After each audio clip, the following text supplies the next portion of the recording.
quiet ones, the ones that build slowly while you sleep.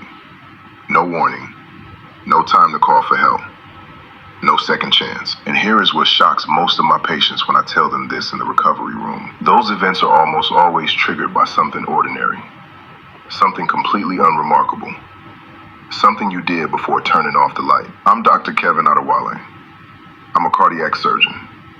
I've spent over 20 years opening chests, repairing arteries, and holding hearts in my hands. I've also spent 20 years watching the same preventable patterns repeat themselves over and over in patients who had no idea what they were doing to themselves every single night.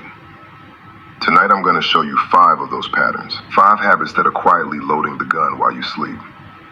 And then I'll show you exactly how to unload it, one simple evening at a time. Stay with me. What you learn in the next few minutes may be the most important thing you hear this year. Here's something most people don't know.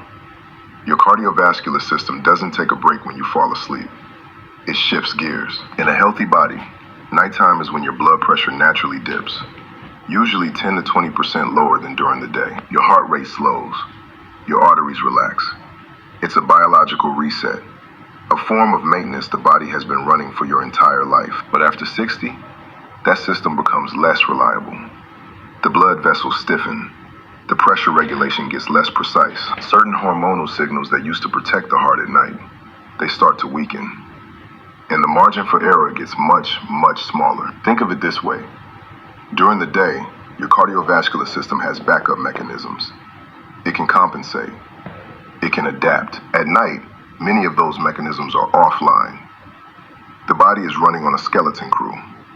That's what makes the night different after 60. That's why the hours between midnight and 6 in the morning carry the highest risk of heart attack and stroke for people over 60.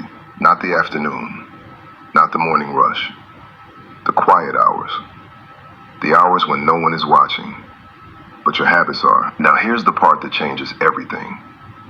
What happens during those dangerous hours is largely determined by what you did before bed, the meal you ate, the pill you took or didn't take, the temperature in your room, decisions that felt completely routine. That's what we're going to talk about, starting right now with the one that surprises my patients the most. Let me ask you something.